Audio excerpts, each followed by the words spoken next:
Rais wa Marekani Donald Trump amesema anaamini kuwa Irani inaendelea na mazungumzo ya kina na ya dhati na Marekani, huku akisisitiza kuwa bado anatumaini kufikiwa kwa makubaliano yatakayokubalika bila kutumia nguvu za kijeshi.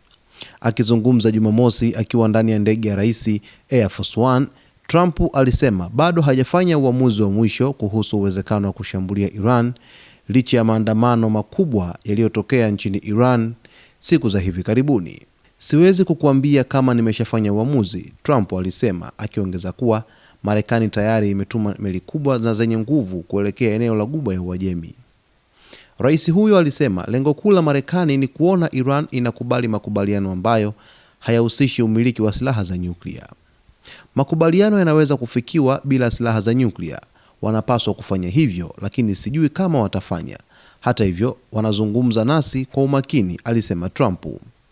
Trump pia alikataa kueleza kama Iran ingeweza kujiimarisha zaidi endapo Marekani itaamua kutoshambulia, akisema swala hilo lina mitazamo tofauti.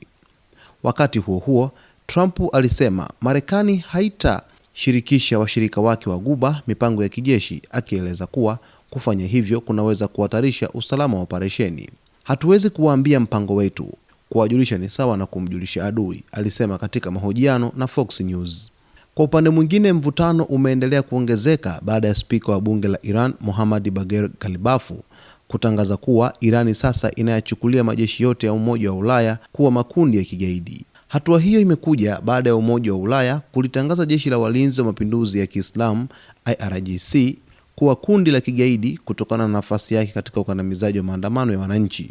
Irani pia imetangaza kupanga kufanya mazoezi ya kijeshi ya kutumia risasi halisi katika mlango wa bahari wa Hormuz, eneo muhimu linalopitisha karibu 20% ya biashara ya mafuta duniani, jambo linalozidisha hofu ya kuongezeka kwa mzozo wa kijeshi katika eneo hilo. Rais wa Marekani Donald Trump amezungumza mambo kadha wa kadha katika taarifa yake hii, ambapo alipokuwa kwenye ndege ya rais Air Force One, Trump alisema kwamba bado hajafanya maamuzi ya mwisho kuhusu uwezekano wa kushambulia Iran licha ya kufanyika maandamano nchini Iran. Sasa ni kama vile Trump pia ameweka wazi kwamba Marekani haiwezi kuwaambia nchi washirika katika ukanda wa Mashariki ya Kati, kwani kusema hivyo au kutoa siri za mashambulio ya Marekani kwenda katika taifa la Iran ni sawasawa na kuweza kumwambia Iran kwamba Marekani atakuja kukushambulia hivi. Kwa hiyo amesema kwamba hatuwezi kuwaambia mpango wetu, kuwajulisha ni sawa na kumjulisha adui, alisema Trump alipokuwa akifanya mahojiano.